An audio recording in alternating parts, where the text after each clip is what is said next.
I'm Lynn White. I'm the education and volunteer specialist with Butler Soil and Water.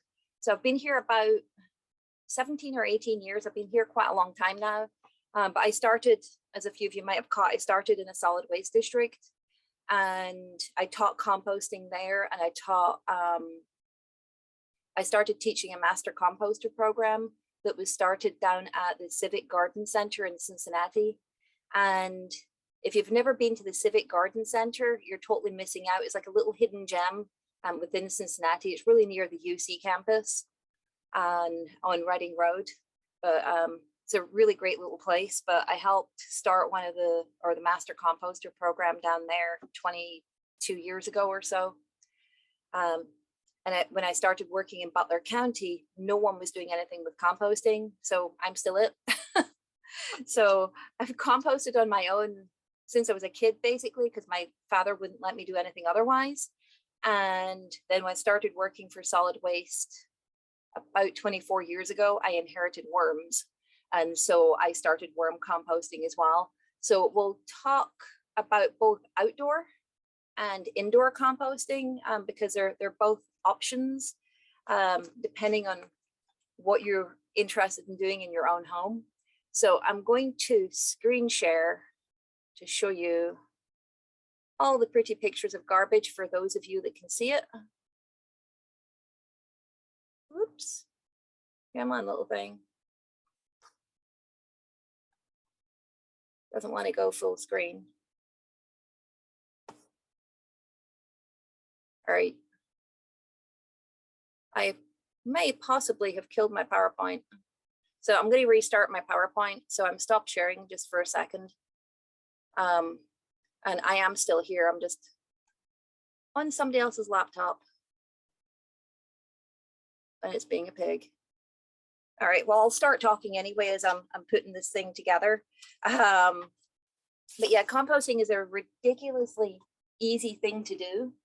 We just have to make sure that when we're doing it, we follow a few different protocols, because composting itself, we're not really the ones doing the work. It's going to be an army of little tiny creatures like bacteria and fungus and worms and millipedes and everything else. So they are all your friend. You want those little guys doing all the work for you. Hopefully I don't lose you when I do this. Hold up.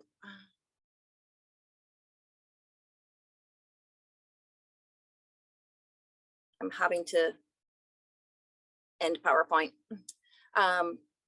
So yeah, so it's an army of little creatures that are going to do it.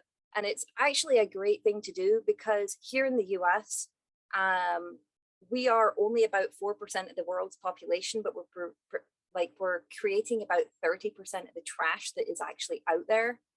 And it's possible for us to really compost about 30% of the stuff that's out there. We can compost not just food and yard waste, but also a lot of paper waste as well. And the huge industrial composters can actually do a lot of meat waste and stuff like that we generally wouldn't touch being home composters. But there is a possibility of getting rid of about 30% of the trash that is out there. So a couple of the other things that are great about composting is that some people burn their yard waste, and that is releasing all sorts of nasty pollutants in the air, not just particulate matter. And like particulate matter, like PM 2.5 is the really tiny pieces, and those are the ones that are giving people a lot of lung issues. There's PM 10 and PM 2.5, but they're both microscopic little tiny pieces of dust that are in the air, and a lot of that comes from smoke particles.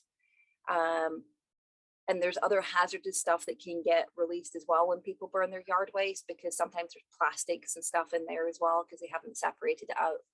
So by composting, we're getting rid of a lot of that nasty material. All right, I'm restarting the PowerPoint. Hope you're still bearing with me. We will see if it will screen share this time.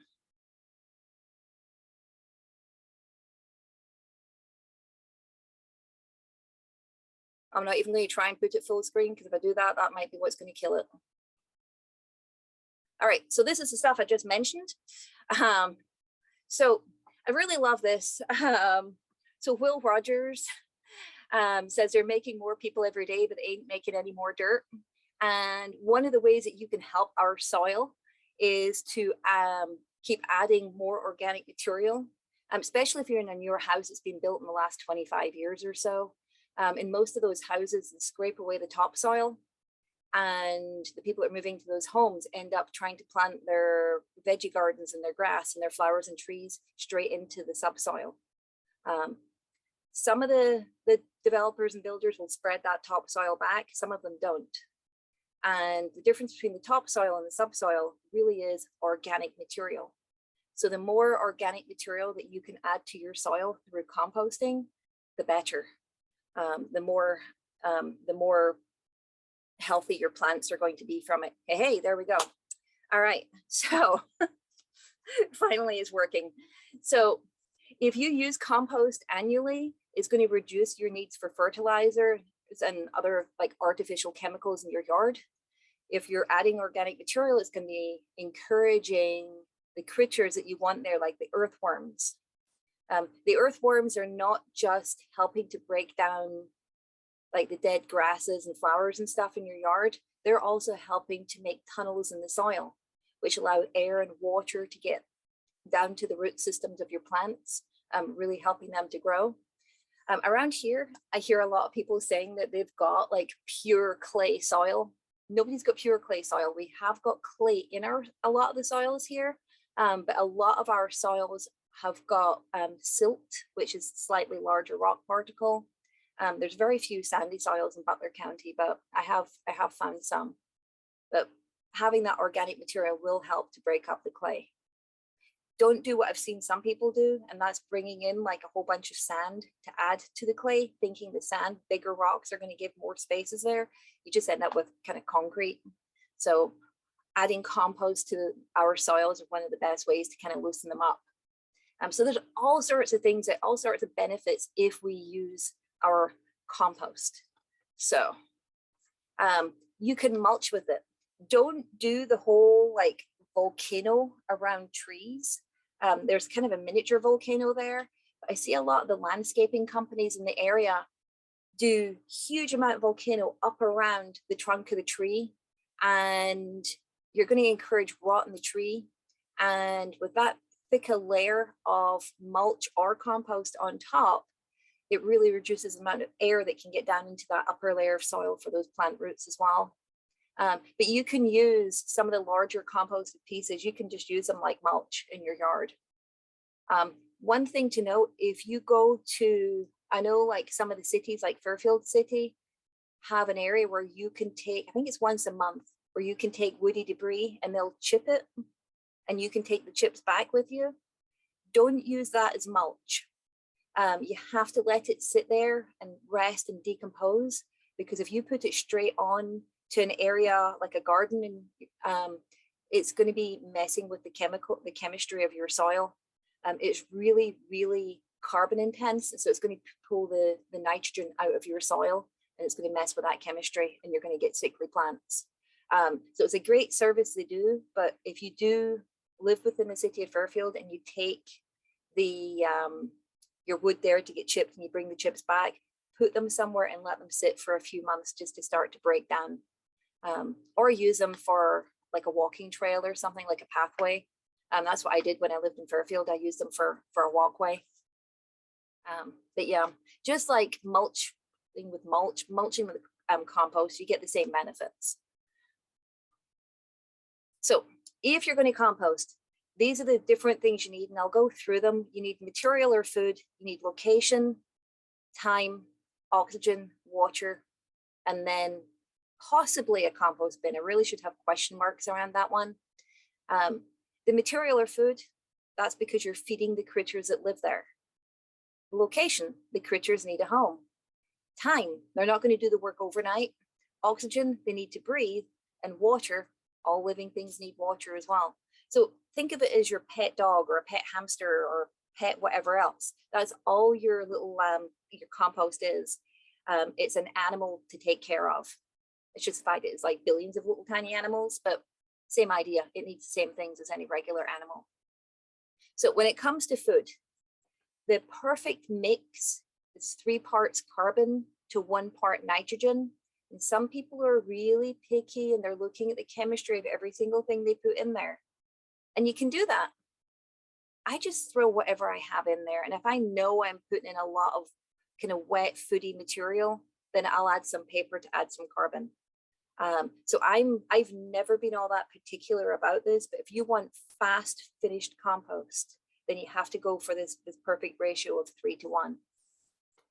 So here's some of the things. For those of you that can see the screen, if it's written in green, it's a nitrogen source. If it's written in brown, it's a carbon source. So some of the nitrogen sources would be grass clippings, green shrub prunings and flowers. Some of the carbon would be leaf, straw, and pine needles. So in the fall, you're going to have a huge amount of leaves. That's a huge carbon source. And so I kind of like stockpile some of my leaves next to my compost area. And so through the winter, as I'm adding more food from my kitchen in there, I sling in some more of those leaves. So I kind of stockpile. I used to have a separate compost bin for it. But I don't bother with a separate compost bin anymore because my separate compost bin I'm using for something else. We'll talk about that later. But yeah, so you want to have a good mix of green and brown, three brown to 1 green if you can. There's a lot more stuff you can compost.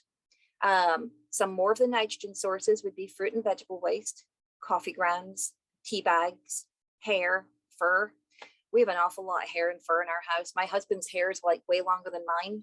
And the dog I used to have, her hair was way longer than mine. So I had a lot of fur going in there. And the birds really seem to like the hair and the fur as well. They'd be using that for nesting. So the ones that took my dog's fur, they had really comfy nests. If you want more carbon sources that are to do with kind of the food stuff, then old bread and eggshells, and then shredded newspaper and sawdust or some others. If you put eggshells in there and you don't want big chunks of eggshell to be in your finished compost, then really, really break it down. It's also a great calcium source. So I do like to put eggshells out in my compost to add extra calcium to the soil. But yeah, the critters in there that are doing all the work for you, they like being near the calcium, and like the worms may be absorbing some of that through their skin, but they're not breaking that stuff down. So if I'm sitting on one of those phone calls you don't want to be on, I'll sit there with a bag with eggshells in it. I'm just sitting there pulverizing the eggshells while I'm waiting on the call to end. Or when my nephew was over visiting and he was in a really bad mood, I'm like, here, dude, break these. So yeah. Things to avoid. Now, I know some people that do put meat and bones in their compost bin. You can, but you have to be a very, very active composter if you are. And you have to be aware that if yours is not a fully enclosed bin, then you may attract critters like rats or raccoons or whatever else that might see that as a food source. So you can put them in. In fact, commercially, they actually have like livestock composting for if animals die on farms. There's actually composters that will like handle that. It's like mortality composting. So it can be done. Other than the fact I don't have meat and bones from my in my house, I would avoid that one just because the whole rodent issue, and it can also be strong smelling. Because if you've got something in there and the critters in your compost bin are not really active and they're not breaking it down, then you're going to get the smell of death coming from your compost. Other things to avoid are diseased plants. And that's because if you don't get your compost to a high enough temperature, then you're not going to kill off those pathogens. So if I have diseased plants, I put those straight in my garbage can. There's just some stuff I won't. And then oily material like butter and salad dressing. Your worms in there are doing a lot of work for you. And if they get oil covering their skin, then they can't breathe. So you're going to have all the worms going belly up. So I avoid those. And it's also a smell issue with the oily materials as well. They can smell kind of gross over time. So there's a picture on the screen just now of what some people call lasagna composting, and they're very particular about like setting up in layers. I've never done that because the first time you mix it, your layers are all gone. The one thing I do, and at the very bottom of this, they've put wood chips in the bottom. I usually do some branches in the bottom, and it helps just let some air flow in around the base of it. But yeah, I mean, it's really pretty. It works really well if you go through this. But yeah, first time you mix it, you've like got rid of all the layers. So Judy, this is a picture of people that have got like a nitrogen green layer and then a carbon brown layer, green, brown, kind of so on all the way up. But yeah, so I'm a lazy composter. You might have kind of realized this one by now, but yeah, that's effort you're going to destroy the first time you mix it. All right, so location. If you have it in brilliant sunshine like this lady does here, it will dry out quickly. So you're going to have to be more active about getting it watered. So that's why a shady location is preferred. If you put it under a tree, however, to get that shady location, then you're going to be encouraging the tree roots to come up out of the soil up into that really great nutrient source. So if you ever move the compost from there, you'll have like tree roots and stuff sticking up out the ground, which if that's going to bother you, then yeah, don't do it right underneath the tree. And then don't put your compost right next to a wooden fence or a building, because the critters in your compost don't know the difference between your fence and the stuff they're supposed to eat. So yeah, one of mine is close to my fence, but it is in a plastic compost bin. Not quite like that lady's one, but fairly close. And so I've got that kind of barrier with the plastic between them, but there's different bin styles you can have. So it's best just keeping it kind of away. Mine's still about 1.5 feet away from the fence, but it's still fairly close. The most important thing about the location is don't put it way back and beyond, because you'll start off with really great intentions, but then you'll get lazy. Everyone gets lazy. And so you're not going to trek out, especially if there's snow on the ground. It might just become easier to dump your food waste into the garbage can than it is to take it all the way out to where your compost is. Making it easy is also somewhere where you'll have access to water, because you'll occasionally have to water the compost. So if there's no faucet nearby and you have to carry like a bucket or a watering can like a long way to get to it, that's another time when it just becomes easy to be lazy and to kind of tend to neglect the compost.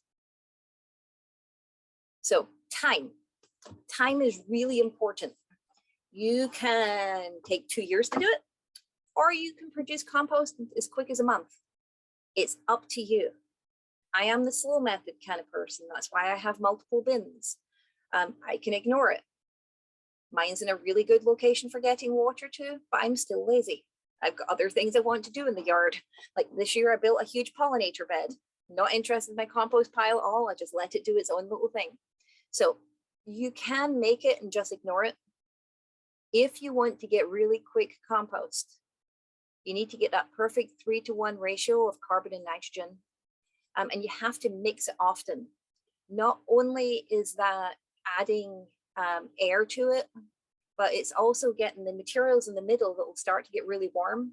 And a lot of that heat's generated by the critters, but it's moving that hot material to the edge and bringing the cold stuff in. And so you're doing that action of mixing it all the time to keep the pile warm. The other thing you have to do if you're going to get quick compost is keep it moist. If it dries out, your critters will begin to die off. And so you're not going to have as many workers in your compost. And then one of the most important ones is if you're wanting these little tiny microscopic bacteria, these teeny tiny little worms to break down your materials, make their life easy. Chop stuff as small as you can when you're putting it in there. I have a friend that actually puts her food waste in a blender before taking it out to the compost. She is a very active composter.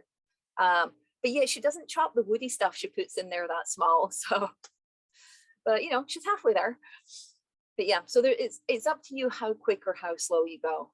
I usually get compost in about a year. So I mentioned the oxygen. the critters, they need to be able to breathe. So there's a picture of like a long handled, funky looking tool on the screen, Judy. It is not something that I have ever bothered to use. When I mix mine, the lazy mixing is just shoving the handle of a broom or a shovel in there and kind of wiggling it around. The more work, kind of aeration, is mixing the entire pile. And so I have, one of my compost bins is a plastic one.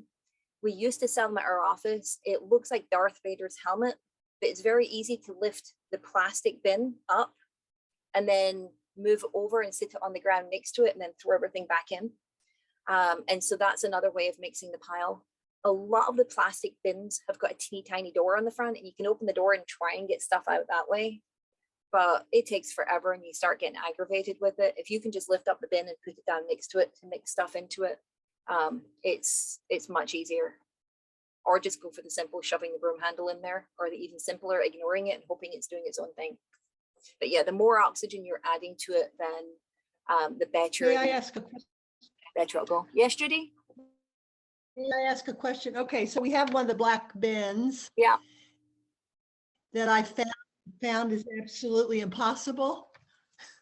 It's impossible. To mix it? Yeah, to mix it. It makes no sense because you're supposed to pull it out at the bottom, which makes it just doesn't work. So what you're saying is I could go out tomorrow, I could lift the whole thing off the top. Then I just mix everything around in a pile on the ground and I put everything back on in the black thing. I actually put the bin on the empty bin on the ground next to where the original pile was. Yeah. And I throw the original pile into the bin in that new location. Yes. So my bin moves back and forth, like kind of Yes. left to right when I do feel like mixing it. Just now I've got so many tree limbs in front of my bin at home, I can't actually get into it, the one that I do move. Okay. But yeah, so I find it much easier, just lift the bin off, put it on the ground, and then restart again. Okay. Okay. And then the other question is, what is the device that you use? You said you don't buy this particular Hold on. device. Somebody's in your calling. PowerPoint. That's fine. So it's like, it's called a compost aerator, and it's like a big broom handle with little metal spikes sticking out the end of it. Okay. And some of them you can put in there and you release a button and the metal spikes shoot out. And other ones, sorry. Mute. Trying to mute the phone there. Don't know who's calling a government office at night. But yeah, so some of the more expensive ones, you release a little handle and spikes will like shoot out. Other ones, the spikes are out in the first place. But yeah, I like to just shove the broom handle in and wiggle it around a little bit. Okay. It's a Okay. tool I already have, so not buying yet more tools to store in the shed. Okay. Thank you very much. Thank you. Right. So, oh, and this one, it does mention branches at the base. When it comes time to mix a compost, those branches that I put at the base of my bin when I first set it up do end up getting mixed through it, but they'll eventually compost down. All right, so water. I've mentioned water several times. The water, you don't want it dripping wet, because if it ends up really soggy, dripping wet, then the water is going to fill all the spaces where oxygen can be. And so the bin will end up being anaerobic, which means it's going to be decomposing without oxygen. If you've ever lost like a Tupperware container in the back of the fridge and you find it weeks later and you open the lid and it smells absolutely disgusting, that's anaerobic decomposition. That's it decomposing without air. And yeah, it'll smell bad. So if it gets too wet, it'll be anaerobic. If it's too dry, you're going to have less active critters. So you want to add enough water that when you pick up a handful and you squeeze it, you get like a few drips coming down from it. So it feels like a wrung out sponge. And the pictures I've gotten that are not all that useful, but hey, there's somebody squeezing compost. All right, so temperature, this is a really big one on whether you want to be a fast composter or a small composter. So the thing in the picture, it looks like, where did my one go? It looks like a little meat thermometer but the metal point on that is actually about 2 or 3 feet long. And it's so you can shove it right down into the middle of the compost pile. And it's really good to have one if you want quick compost, or if you're going to put something in there that's going to be like destructive, like pathogens or weed seeds, because you want to make sure you get above a certain temperature for a certain amount of time. So if you don't put the weed seeds in there, and you don't put like any diseased plants in there, and you don't care how quick your compost is, then you don't need one. But if you're going for speed, or you want to kill weed seeds and you want to kill pathogens, then yeah, it is a really vital tool. But the amount of the temperature change will be on how happy your microbes are. So if they've got a good mix of food, they've got moisture, and they've got air, then that compost bin is really going to begin to heat up. And to kill off pathogens and weeds, you need it to be like between 131 and 165 degrees Fahrenheit for about 15 days. And the reason for the 15 days is they're not going to kill the stuff overnight, but you've also got the colder stuff around the edges that you need to bring into the middle, that you need to mix in for them. So you need to keep mixing it to make sure that every part of that entire compost pile gets a chance of being in the middle where those temperatures are highest. So if you have one of these compost thermometers, it's kind of interesting, like stabbing at the side to see the temperature, and then stabbing closer to the middle and stabbing the middle, and seeing how much that temperature can really ramp up. When it's like January and it's absolutely Baltic feeling outside, you might not get up to those temperatures. And so if you really want to add like diseased plants in there, then you need to make sure your pile is bigger, because that way you've got a greater chance in the middle being able to get up to those heats. So if you want to get rid of a bunch of diseased plants and a bunch of weeds in it, you're going to have a bigger compost pile. And that's how they can take some of those materials, the kind of industrial or commercial compost places, because they do huge windrows, like huge hundreds of feet long, and like sometimes about 12-foot wide rows that they're using equipment to mix for them. And that's how they can get the heat in the wintertime in those. If you get a lot of nitrogen in there, like you've got a lot of grass clippings, or you've gone really wild with the fruit and veg waste, then you're going to have to keep turning the pile more often in the summer, because you can actually generate too much heat. If you get over about 160 degrees, you're going to start killing a lot of the beneficial bacteria. So in the summer months, if you're tossing in a whole bunch of high nitrogen materials, then yeah, you are going to have to mix it and keep an eye that the temperature doesn't get too high. I have had that happen when I had my piles down at the Civic Garden Center. We were mixing them all the time with classes and adding so much material that we were actually getting temperatures that were too high. And I had to mix them before we had classes come out, so that people weren't going to burn their hands in the pile. But it is amazing, like if you've got an active pile in the wintertime, you go out and you see the whole thing just steaming because of that heat. If you're trying your best and you know you've got the right temperature, and you know you've got the right, not right temperature, the right amount of moisture there, you've got the right, a good amount of oxygen, and you cannot get it up to temperature, it's because you don't have enough nitrogen. So again, this is where the whole carbon nitrogen thing comes in there. So too much carbon, you're not going to get temperatures. Too much nitrogen, your temperatures might be too high. But yeah, about 160 degrees is death for some of the beneficial. But remember, I mentioned to destroy the pathogens, you need between 131 and 165 for 15 days. So you're kind of playing at the top of that range to keep the critters alive, but to kill the pathogens. And then if you have been working away, you've had all these really high temperatures, and you know your mix is good and the temperatures start to drop, it could be a sign that your compost is ready. If the compost gets to below 70 and you're mixing it and you know it's moist enough and all the rest, and the temperatures are not going back up at that point, it could be because the composting process is over. Oh, one thing, I made a note of this one to tell you.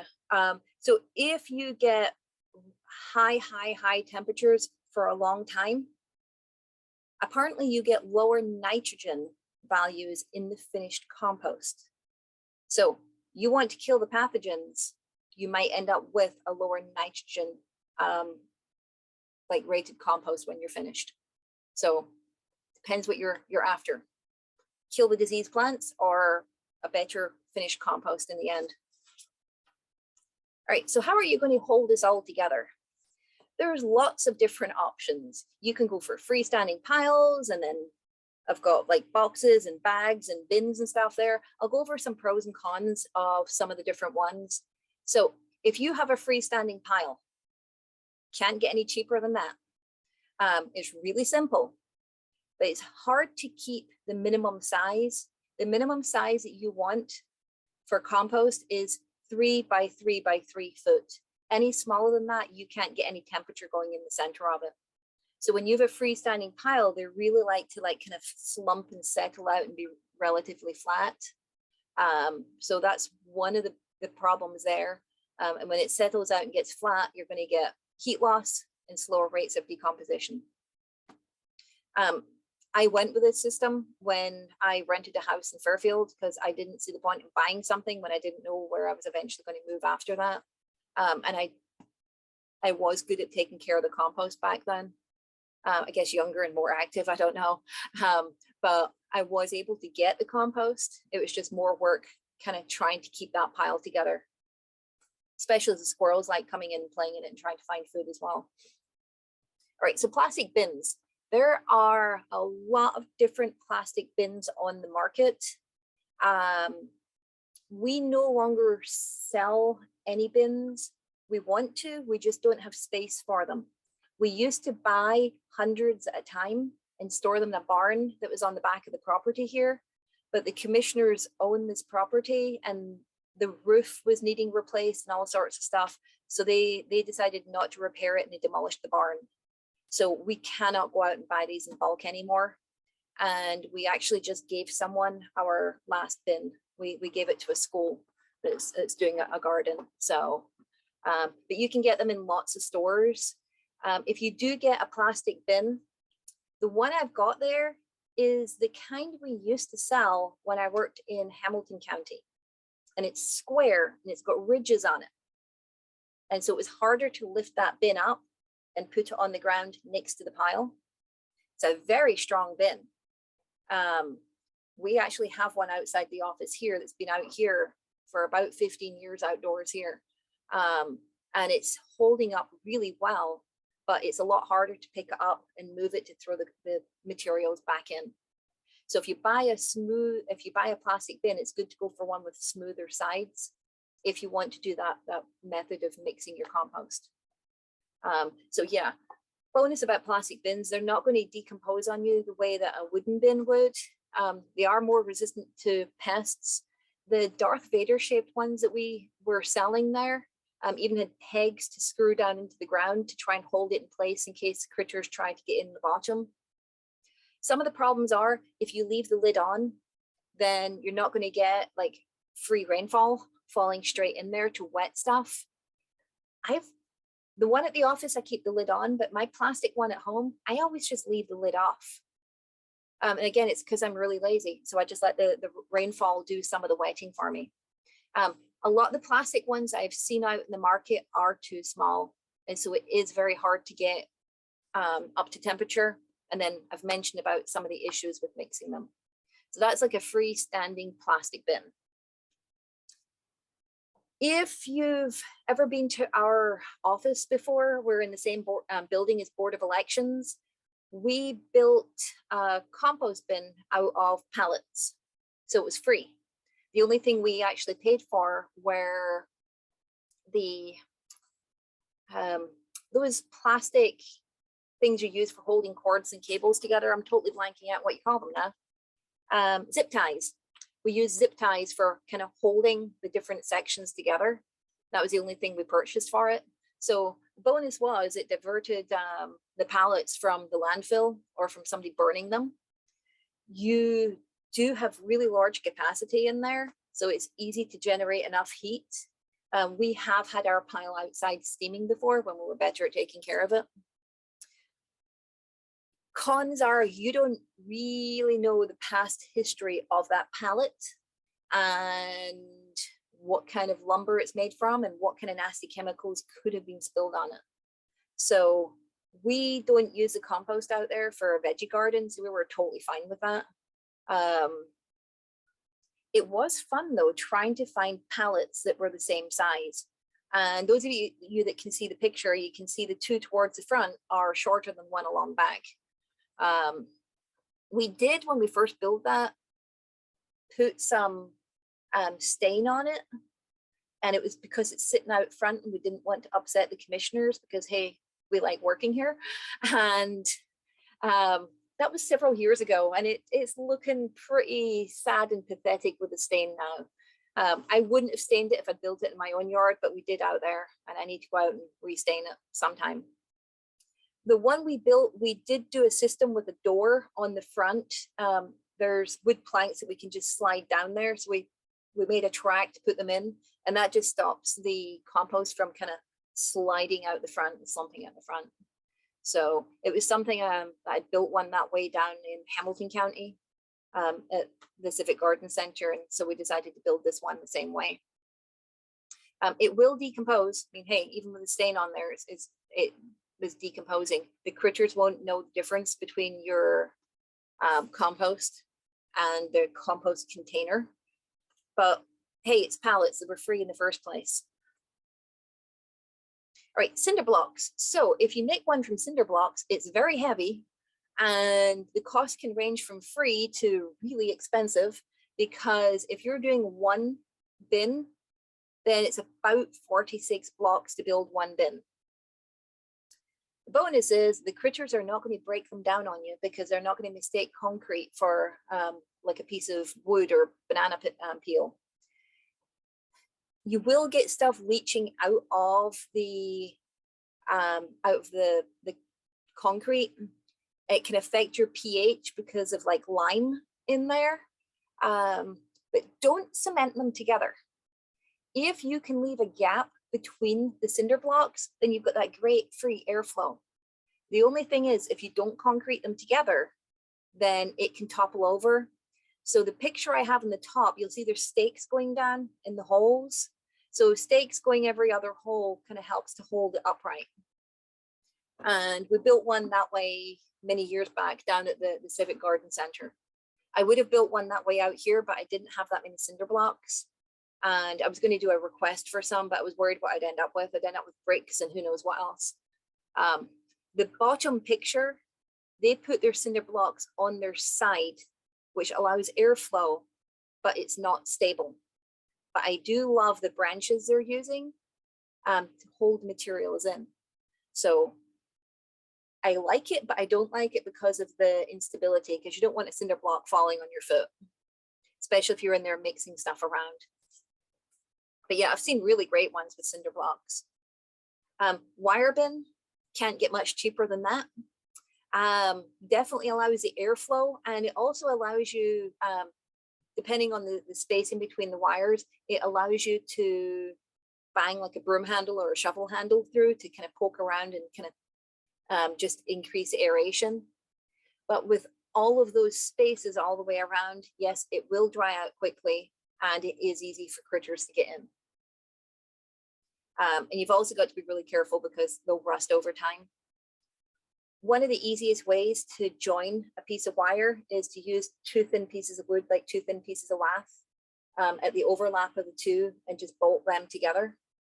And then when you need to take it apart, you just undo the bolts and you can open the entire wire up. I'm kind of like opening up a book, and then you can get to the compost really easy. Or sometimes with wire bins, because they're so lightweight, just grab the wire and shake it and lift it, and then you can put it down next to it.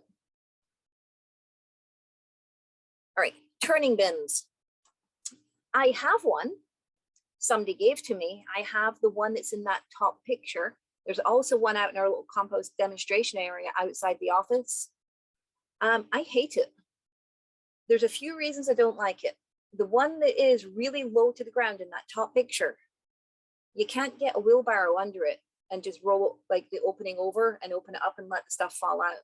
You have to try and get in that ridiculously small hole and somehow get the materials back out. That's one reason why I don't like them. The one in the bottom, I saw someone almost break their wrist on one of those before. It's got this great handle to help you turn the thing. But if all the material has not fallen to the bottom, when you let the handle go, that handle can spin back and hit you. We had one at the Civic Garden Center, and one of the master gardeners down there was the one that almost broke her wrist on it. And I advocated for it to get like basically tossed out at that point. But I came to work up here, so I don't know if they kept it or not.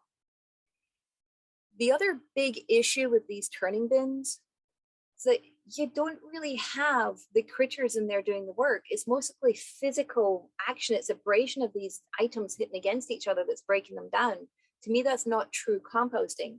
And so when you take your stuff out this at the end, if you go put it in a pile somewhere, you're going to see the piles reducing because it's actually composting more if it's in contact with the soil. So if you use one of these, because they are much easier to mix. I mean, you're not having to get in there with a pitchfork or anything. But if you use one, make sure you're putting in a good couple of handfuls of good soil from your yard that's going to have those beneficial bacteria in there, because otherwise there's not a lot of microbial activity going on to help do the actual composting process. It's just physically breaking stuff down. You could sit there and scissors and just cut everything up yourself. So yeah.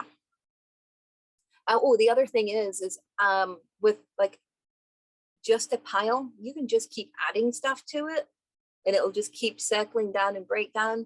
With this, you really have to do it in batches because you can't continually add stuff because you'll never get finished compost at that point. So, but yeah, my dad's got one in his yard because he can't get in there with a pitchfork anymore, and he's not as lazy as I am, so he doesn't just like to ignore his pile. So they have their uses, but just be careful with if you get one with a handle like that bottom one. I almost forgot this part. I've seen some of the big box stores sell the turning bins that are on metal legs. I've heard from someone I know that works in one of the big bulk stores, she's had people try and return them because the legs disintegrate really quickly. You've got metal legs that are really skinny with thin paint on them in a wet environment. They're going to rust. So yeah, you can make your own. I should have put a picture here. I've seen several people take the big blue barrels and make their own. So they built a frame from wood. And I've seen some pretty nice looking ones done like that. If you're building the frame yourself, it's got to hold up better than the ones with the skinny metal legs. So pros and cons. But yeah, you're not going to get a bunch of critters getting in there because they've got no way in. All right, bags. This time of year, all the leaves, you might see some of your neighbors bagging up the leaves and tossing them to the curb. Steal the bag. If you sit the bag somewhere in your yard and you just ignore it for 2 years, it'll compost on its own. You might not want to open it during that period as it's like kind of shrinking down because it can smell really nasty. And having a bunch of trash bags sitting there doesn't look the most attractive, but you can just fill and forget them. Can't get much easier than that. If you do this and you collect leaves yourself and put them in a bag, put some water in there if the leaves were not wet in the first place. But yeah, it can take 2 years because really all you've got in there is carbon. You've not got the nitrogen in there, but it gives you kind of nice leafy mulch to use at the end of that 2 year cycle for it.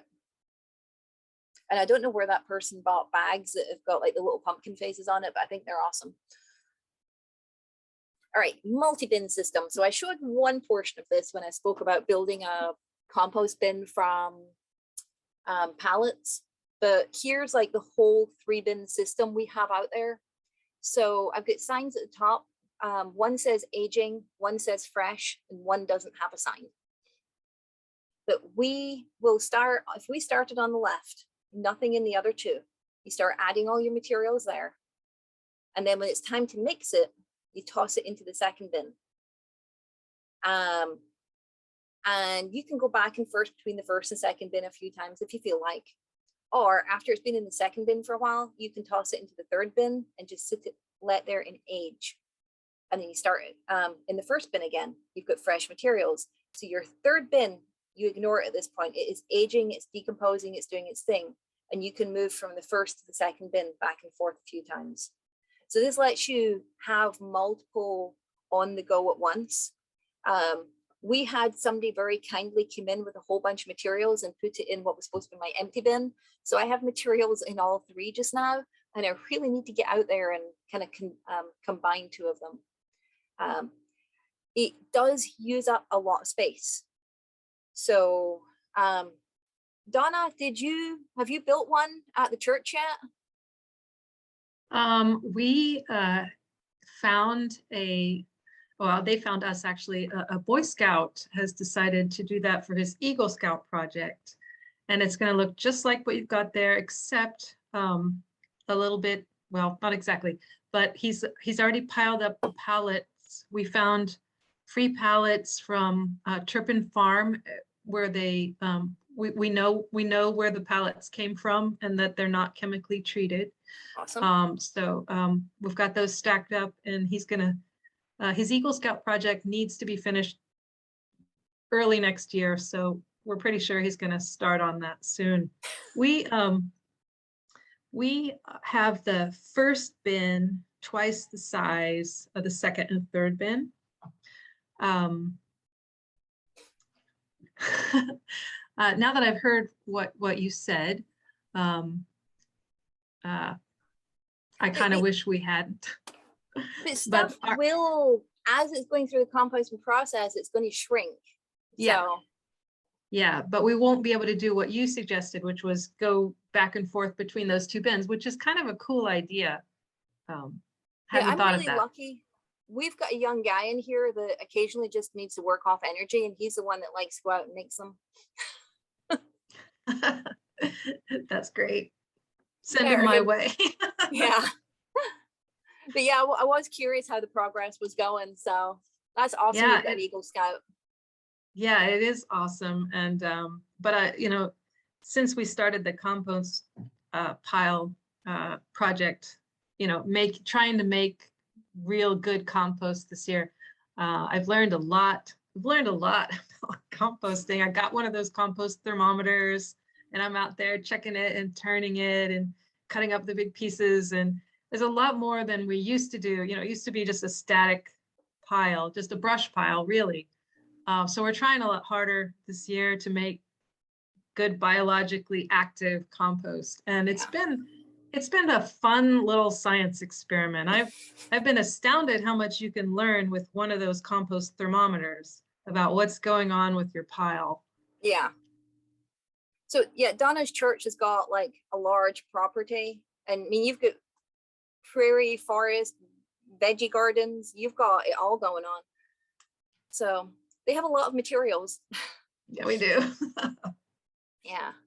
But yeah, you do need space, and that's something that they're not short of out at the church. You do need space if you're going to do the multi-bin system. Yeah. But it's kind of nice because you've got that space for the aging compost. And we can start at the very top of that first bin. And by the time it gets over to the aging side, it's only like a third full from the stuff just breaking down. But yeah, I found that, because we don't have the bins yet, but we just have the one pile. My problem in keeping the temperature up in the pile is that it keeps drying out. I've made a correlation between, how hot the pile is and how dry it is. So our challenge right now, without the bins, is to keep the pile moist, to keep it from drying out. So I think I'm going to put a temporary tarp over it until we get the bins built. And once you've got the bins, having that structure kind of protecting three sides should hopefully really make a difference. Yeah, I hope so too. Yeah. But yeah, so if anyone is near our office, you can check. We've got the rolling bin, we've got this 3-bin system, and then we've got a plastic bin out there. Brady, the young guy that does that likes to get out there with the pitchfork, he usually brings a lot of materials in for it. And then I let him take the compost home because he's the one that did all the work.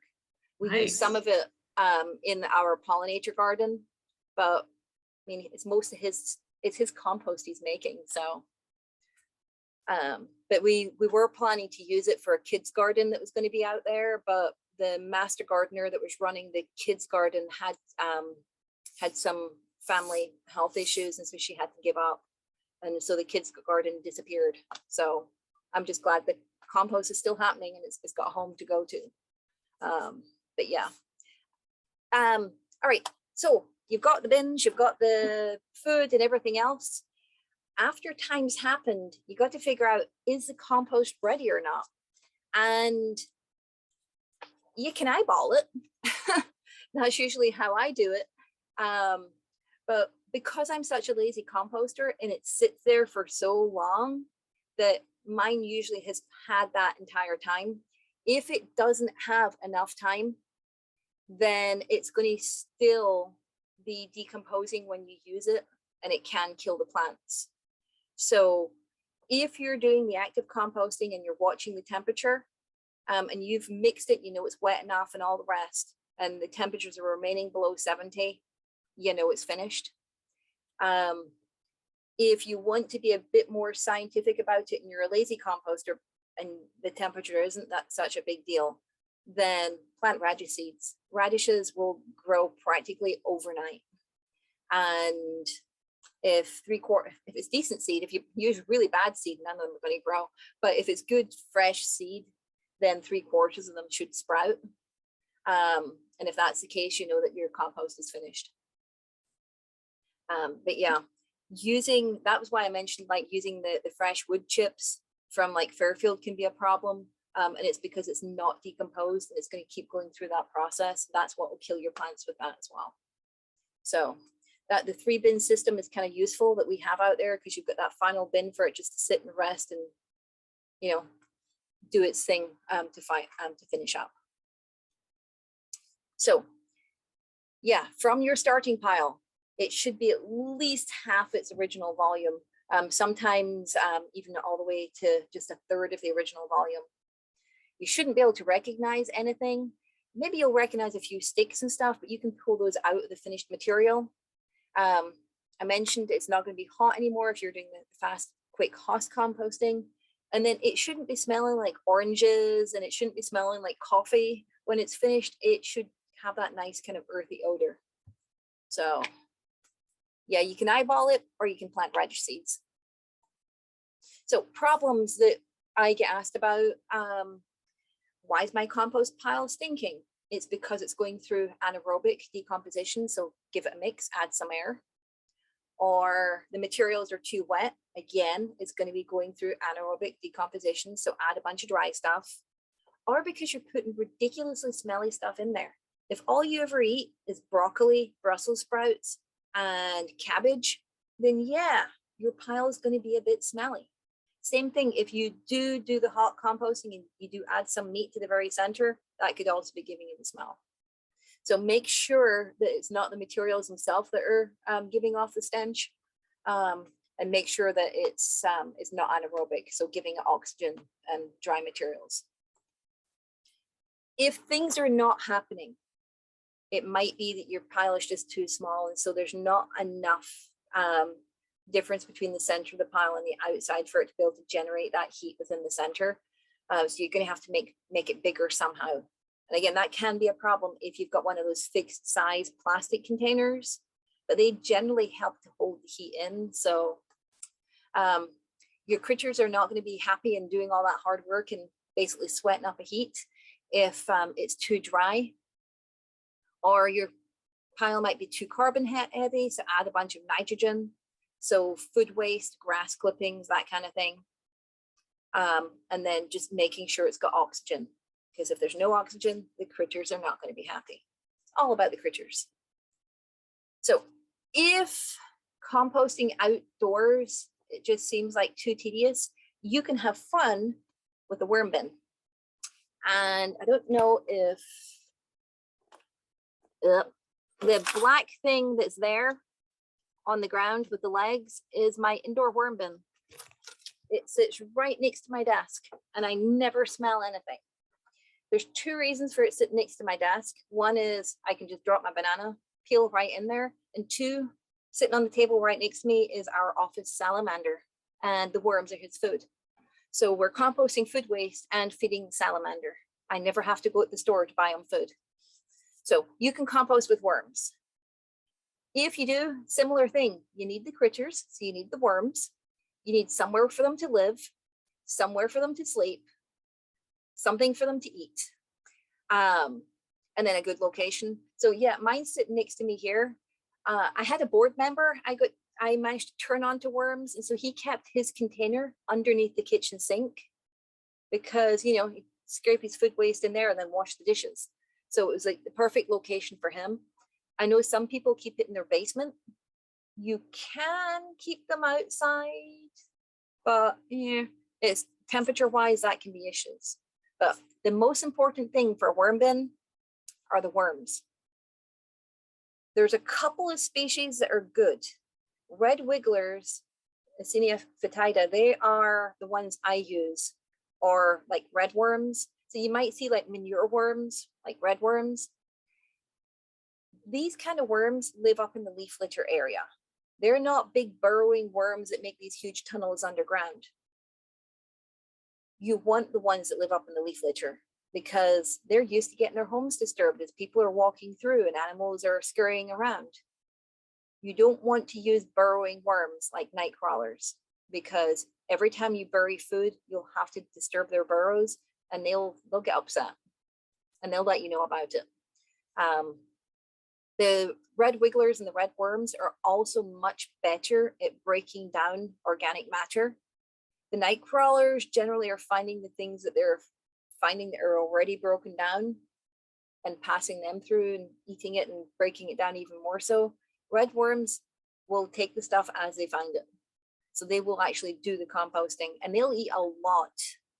I've seen people say that you can give, if you have a pound of worms, you can give them a pound of food a day. My pound of worms gets about a pound of food a week and they are perfectly happy.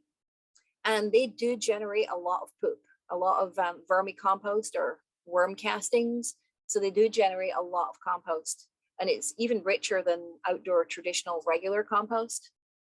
But so the reason you don't use the night crawlers, and the night crawler is the huge one in the hand, so they can get, you know, 8-12 inches. Red wigglers and red worms, they're little teeny tiny worms. They're not baby worms, they're just a different species of worm. Night crawlers, if you bury food and you disturb their burrows, their way of telling you they're unhappy is them escaping the worm bin. I had a teacher in Cincinnati Public Schools who had came to a worm workshop, and we had grant money to give all the teachers everything they needed for their own classroom worm bin. They had a coupon to go pick up the worms when they were ready. Well, she lost the coupon and didn't let us know.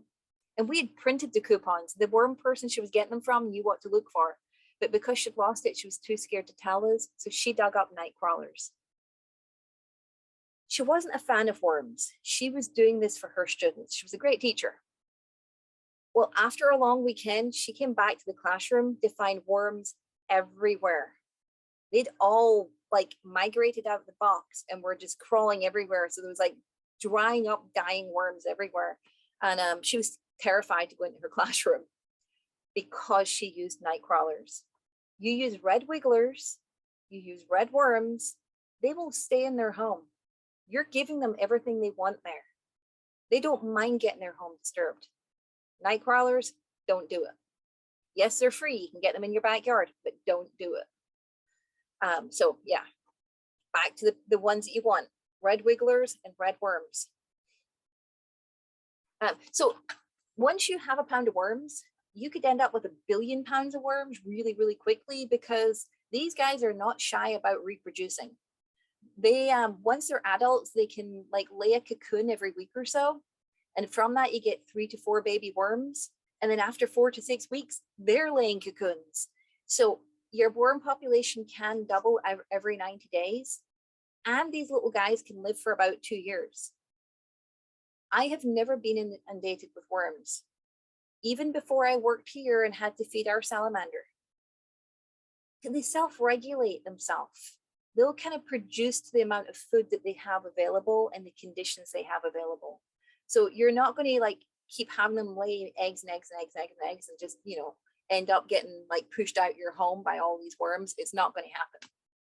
And you're not likely to find dead worms either, because they're little living water balloons. When they die, they decompose so quickly that you don't find dead ones unless you've got mass carnage. And mass carnage can happen if you use chemicals or something too close to the bin. My worm bin goes on vacation to schools for like a week at a time, so the kids can explore and see what happens. And one of the custodians didn't realize the worms were there, and he sprayed for, I don't know if it was cockroaches or what, at the beginning of the weekend, and the plastic container absorbed all the chemicals and we had worm carnage. It's one of the only times I've ever actually had that happen. So yeah, you get billions of worms, but it's okay, they self-regulate their population. And I was on the phone with somebody else that had a worm bin, and they started squealing and dancing around because they watched one of the cocoons hatch. They got to see the babies emerge from it, and they thought it was the best thing ever. So the things that grown adults do with worms, it's not just kids. So what do they need? Their habitat is the container.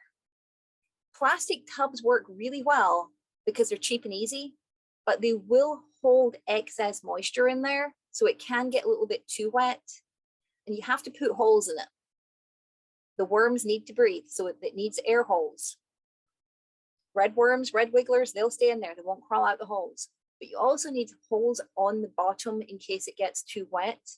So I usually use one of these containers, and then I put another lid underneath, and that can catch any moisture that drips through, so it's not going to stain whatever the container is sitting on top. But yeah, you need those drain holes underneath, especially if it is plastic. You can do wood, heavier to move around, and it will begin to decompose over time, but it doesn't sit as wet. So just different things to think about. Within that habitat, they're going to need bedding. So in that picture, we've got shredded newspaper. I usually use a mixture of shredded newspaper and coconut fiber. Coconut fiber, yes, there's transportation issues of it coming here, but it's much more sustainable than using peat. And I know a lot of people buy peat for their potted plants and all the rest of it. Depending on who you speak to, peat is a non-renewable resource. It takes hundreds and hundreds of years for it to renew. And it is a carbon sink. So I'm all for protecting the peat bogs, leaving them be, and using coconut fiber instead, because we don't have peat bogs around here either. If we're going to use that, it also has transportation issues. So I like the coconut fiber because of the way it retains moisture. If you use just newspaper, it can really begin to compact down on itself and sit really wet. If you mix in some coconut fiber with it, then it makes it a bit fluffier and lets some oxygen in there as well. And then a cup of soil. The soil, yes, it adds some microbes for the worms, but it also adds rock pieces. Worms have got a gizzard, kind of like a bird. And so they swallow some of that soil, and they use muscles in their neck, and they use those muscles to help the rocks rub against the food to break the food down. So if you set up a worm bin and you don't put a cup of soil in there, proper soil, not like a bag of potting soil, but soil from your yard. If you don't put that in there, then eventually the worms are going to have trouble eating, because all the little babies growing up are not going to have the rocks for their gizzard. Sorry. So here's the black one there is the one I kind of zoomed around to show you. It's my multi-layer like worm condo. The worms, I feed top layer, and then after they've been feeding on that for a while, and I think everything's pretty much composted, I move that layer down and start a new layer on top, and the worms will migrate from where the food was to where the food is now. It's about 75% worms migrate. They're not very smart creatures. Some of them end up moving down instead, but most of them will move up to where the food is. And then there's a lot of people have been doing DIY ones by cutting the bottom out of plastic tubs and stacking like plastic tubs. Some people completely cut the bottom out and just leave like, and they put like some wire across it so that all the material doesn't fall. Some just drill like big round holes on the bottom to give the worms space to move up and down. But the multi-layer bins, the worms will do most of the separation for you. And you can leave the finished compost just there for a little bit to let it age. So the worms need shelter. I already mentioned this. They need the rocks and they need the bedding. You need to keep it moist, just like an outdoor compost bin. You need to keep it like a wrung out sponge. So if you squeeze a handful, it's not water gushing from it. You're just getting a few drips. It's like perfect moisture for the worms. And then the food, they can eat a lot of food. Some people say a pound a day. Some people say a half pound. I put them both in here. The person that really knew wrote this book is called Worms Eat My Garbage. And it was by a lady called Mary Applehoff. And she's been dead for quite a few years now. And I still think this is the best book out there on worms. This has got anything and everything you would ever want to know and more. But yeah, I know the Lane libraries had copies and Midpoint had copies in the past. I don't know if they still do, but if anybody wants to borrow a worm book, you can borrow mine. I loan out some of my books and stuff. But yeah, anything and everything about worms. But yeah, when you give them the food, bury it. If you don't bury it, you will get fruit flies, and nobody is a fan of fruit flies.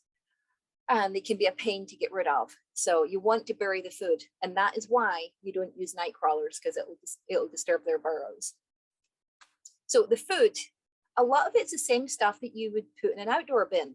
So yes, to all fruits and veggies and coffee and tea bags, eggshells, just like outside, you want to really break them down into a fine powder. Otherwise you'll have chunks of eggshell in your finished compost. You can also put in cereal, as long as it doesn't have milk in it, because the milk will smell rotten. You can put some kind of smelly food in there, like onions and garlic and ginger, but you will start to get a little bit of a smell from the bin. The one that surprised me is I had a kiwi that I dropped, and so it picked up all sorts of dog fur, so I tossed it in the worm bin, and it was just cut in half. I probably should have broke it down more, but that kiwi smelled really bad as it was breaking down. I wouldn't have expected that. I'd expect it from, like garlic, ginger, onions, cauliflower, but the kiwi surprised me. You don't want to put meat in there because it's going to smell like roadkill.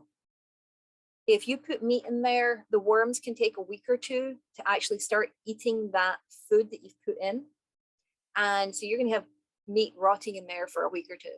So yeah, avoid meat, and then avoid anything oily, because it will coat the worm's skin and it will suffocate them. And then a lot of places say don't put in citrus. You can, just small quantities. If I put orange peel in there, they actually gravitate towards it, but I only put it in every now and again. And then obviously don't give them stuff they can't eat. I eat a lot of bananas, and I don't peel the sticker off, but at the end I have like little banana peel stickers everywhere in my worm bin. But they're not going to eat the rubber bands that were holding like your bunch of cilantro together or whatever else. So if you're not going to be able to eat it, they're not going to be able to eat it. And ventilation.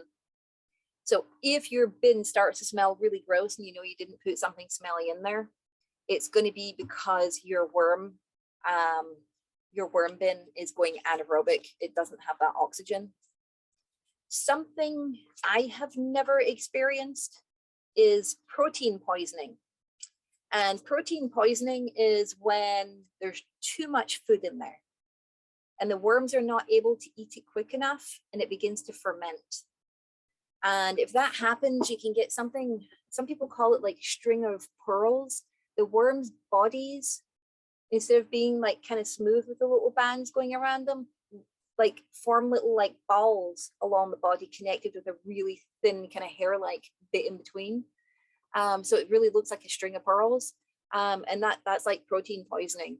The best thing you can do at that point is throw in a bunch of newspaper, like wet newspaper, or a bunch of coconut fiber, something that's going to be carbon.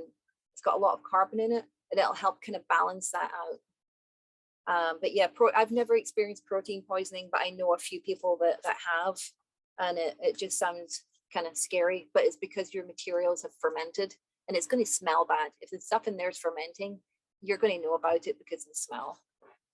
You're probably going to notice it before you even see the worms' bodies getting kind of messed up. pH, they like it nice and neutral. So you can mess with it by adding powdered limestone or adding crushed eggshells. I've never really bothered testing mine. I don't throw a ton of citrus in there to really lower it. My worms have always been happy, but some people that like to be more scientific about it, you can test your pH and see where it falls if it's within that. All right, temperature. So some people do keep worm bins outside, but these little dudes will turn into frozen wormsicles in the wintertime. They need their temperature between like 40 and 90 degrees. If it gets lower than about 40, then yeah, they are going to start suffering from that cold. And so if you keep them outside, you can kind of put straw bales or hay bales or something around it to have that barrier between the true outdoor temperature and your warm compost bin. I just think if you're going to compost outside, why not do traditional composting? Your night crawlers are not going to stay in that compost bin unless it's warm. They're going to burrow down into the soil underneath. But if you have a warm bin, they're stuck in that bin. So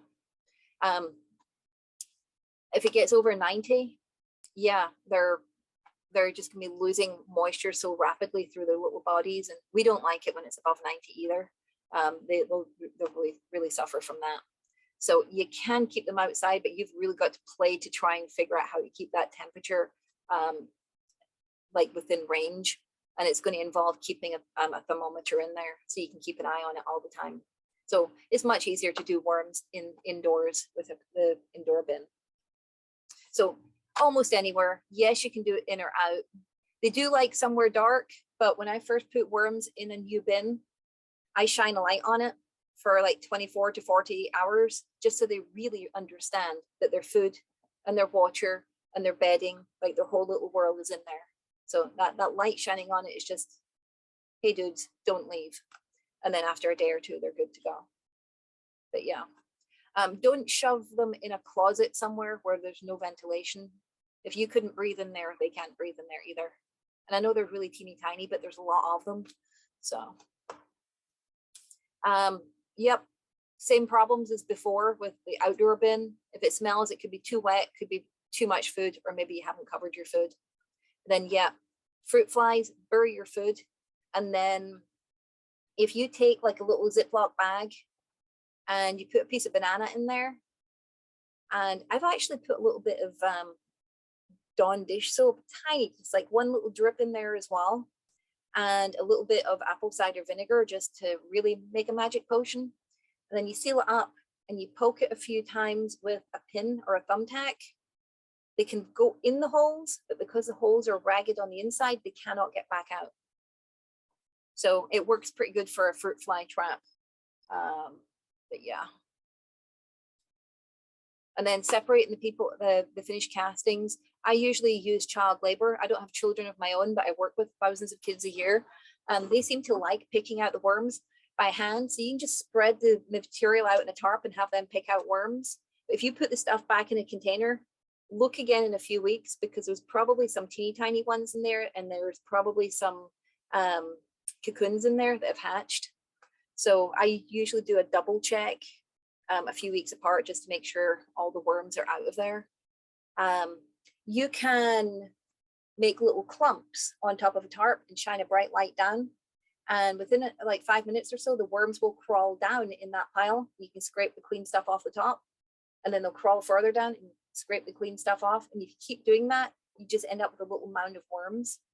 So it's another way of doing it, people power. And then I mentioned earlier, the multi-layer bin is a way of getting the worms to move. If you quit feeding a layer of the bin, you put the food elsewhere, they'll move towards it. You can do that in a single bin as well. Just put food in one half, and they should start to go towards that half eventually to get the food. It can take about 2 weeks for them to fully migrate, the smart ones to fully migrate. But yeah, so you can do it. It's quicker doing it people power, but you make the worms do the work for you.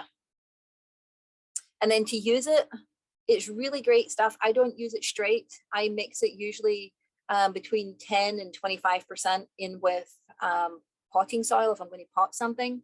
If I've got stuff pre-potted, I use it as kind of a little top dressing. And some people somehow, I don't know how they do it, generate enough for using it outdoor on lawns and stuff. I use most of mine for the mass jungle of plants I have indoors. So I do use a lot of the worm compost. And then I give some of it away when I'm going out to schools and teaching about worms. But yeah. So one I didn't mention, I've never tried this. We had a guy in the office that has, and so he was giving me more information before he quit. But bokashi composting, it takes space. You need somewhere for like a big 5-gallon bucket, and then you need somewhere else for another big 5-gallon bucket, and then you need somewhere to store the bran mix. But really, this kind of, although it's called composting, you're more pickling waste. And so you put some inoculated bran in a container, and you can buy it, or you can get recipes out there for making your own. But you put some in the container, and you put your food in, and you cover it with more of the bran, and then you put food in, and you cover it with more of the bran. So every day that you add food, you cover it more with this bran until the entire container is full.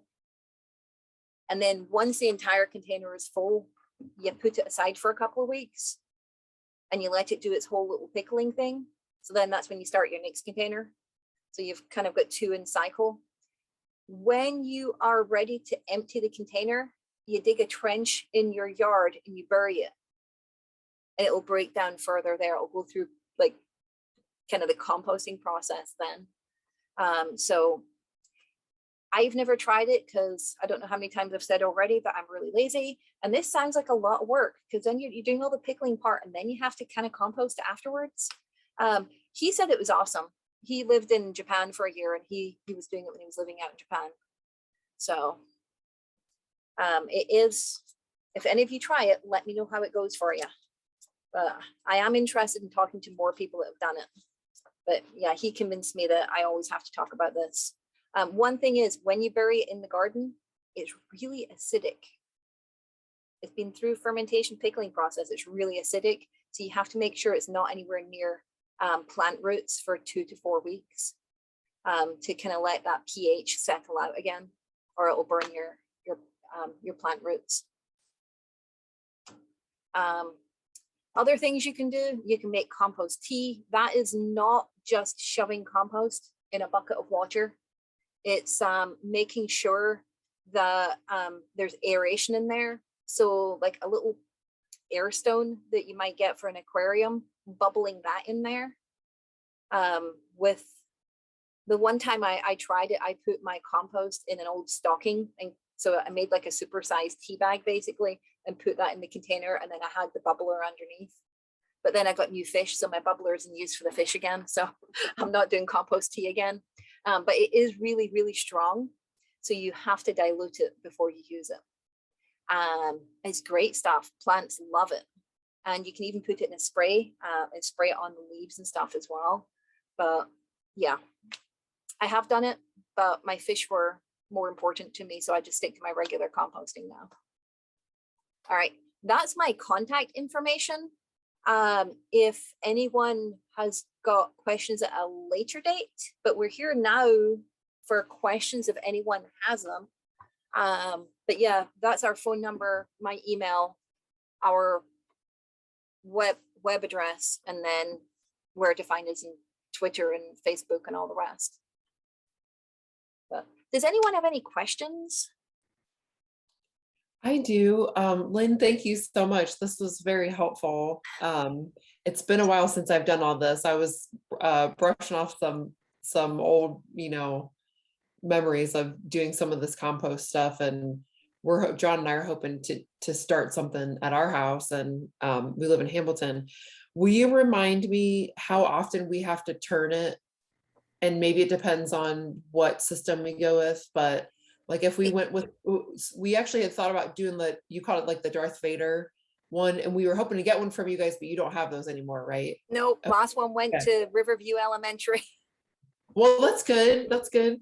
And so remind me again how often we have to tend to that. If you want really fast compost, then you're going to be turning it like every couple of days. Okay. Or if you don't care how long it takes, you don't ever have to turn it. So we just keep adding stuff to it, and it just sits there? If you do that, then you can get finished compost at the bottom. Yeah. As you're putting it, but you're kind of, if you go the slow compost route, then you are limited on how much you can add to the bin because it can only hold so much. Yeah. So although I'm a lazy composter, I usually mix mine about every 2 or 3 months. Okay. Yeah. But I mean, I can't even get to the one at my house just now for tree limbs. My husband keeps saying that he's going to chop them up and use them as firewood, but they're a bit big just now. But I've got the little turning one at home, and that's where I've been putting all my food waste just now. And so I'm doing an experiment to see how much food waste I can put in this turning thing, never knowing how I'm going to get it out. But it is amazing how much I've put in there. There's very little carbon, but because the door seals, I don't smell anything. Okay. And it is amazing how much is going in there. But and so another question is, of like the friends of mine that I've done compost, they usually have a cute little thing on their kitchen counter where they put all that stuff in, and then eventually they take it out. And this is just maybe kind of a silly question, but that like container you have on your kitchen counter, like usually it's got holes in it and like it's made for that kind of thing, or is that just? It doesn't have to be. Okay. I had like a pretty one somebody gave me and I broke it. And so I had like one of those big tubs that pretzels come in. And I had a little piece of filter material that was from a kitty litter box. Yeah. And so I punctured holes in the lid and strapped that to it. And it worked the same way. Okay. And then I've also done a closed container that I put in the fridge. Okay. Especially if your house gets really hot in the summertime, if you're not going to empty that kitchen counter thing like pretty regularly, it'll smell. So like I was wintertime leaving it on the counter to give us more fridge space, and in the summer putting it in the fridge. Okay. But it just, it depends on how often you're going to go out with the stuff to the outdoor bin. Yeah. But you don't need to go buy some high-end fancy thing. Great. Okay. Yeah. Great. Cool. Thank you. Anything else? Well, Donna, you are now the queen of composting, so. I have a question about worms. I guess there's been some new information out recently that they're bad for forests. So do you have any hesitation about multiplying the red wigglers? So I actually have a book, and it's on invasive worms of the Great Lakes. Okay. We have no native worms here, Right. and it's due to glacial advances in the past. So we've either had 2 or 3 glaciers come, depending exactly like where you're at, because we're right on the boundary of a few. So it left us with no native worms. All of the night crawlers are European night crawlers that were brought here by accident, and our soils here are used to them. Now, if you were to go up to Minnesota and you went fishing and you left your bait out, you could get into serious trouble if you get caught. And it's because of bringing those creatures into their forests. So like their forests are used to having that big, thick leaf litter, and the worms are getting in there and they're eating away at that leaf litter. Right. So they're adding organic material to the soil, which yay, is making the soil healthier, but the trees are not used to that. And they're also losing that blanket that keeps their tree roots warm, and it keeps the new seedlings warm when they're beginning to grow. So it is changing the forests. So we have had that issue here in the past, but it's so long in the past.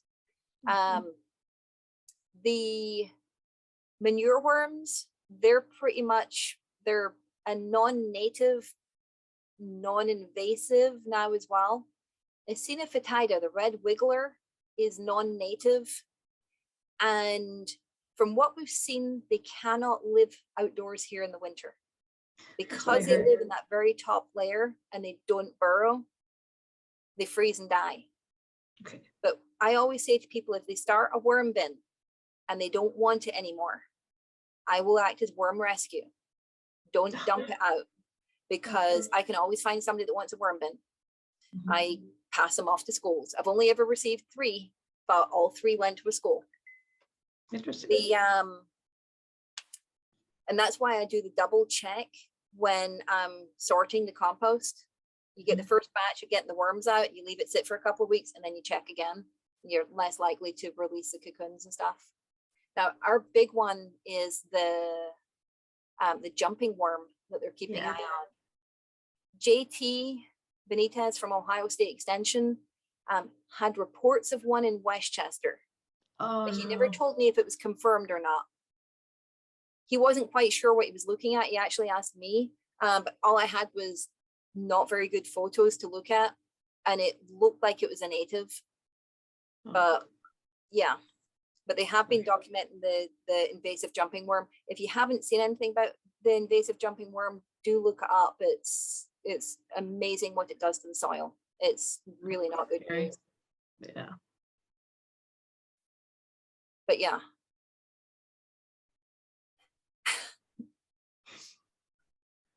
So Okay, I have one more, maybe a quick question. So we eat like a plant-based diet here, but the animals are on obviously food that has meat in it. And so occasionally we might have a dog who's really picky and doesn't want to eat his food. Is that something we probably can't compost because it has meat, like animal protein in it, correct? if you put it in the center of the compost, it's going to be way less of an issue than putting like undigested meat or putting bones in there. So if you're talking about the dry kibble, Yeah. that'll be way less of an issue. I have put dog food in mine before. Okay. And I bought dog food that my dog, after eating for 3 weeks, decided he was not eating anymore. So I did put some in there. I didn't put much in there at a time, but I have put that in. But make sure you put it right in the center of the pile and you cover it well, because that's going to smell attractive to critters. Okay. Okay. Thank you. Anything else? All right. Well, if you think of something, you know where to track me down. I'm not in the office often. My job is to be out of the office. So best way to reach me is my email address. Or Sarah, let me know if you contact us through Facebook or something. For some reason, Facebook will not work on my computer anymore. So, but yeah, if you think of something, you have any questions, you want to know more, just track me down. I'm always happy to talk compost. Thank you so much. That was well done. Yes, thank you so much. Well, thank you for joining me, and yeah, have a good evening. Goodbye. All right, you too. Take Bye. care. Bye.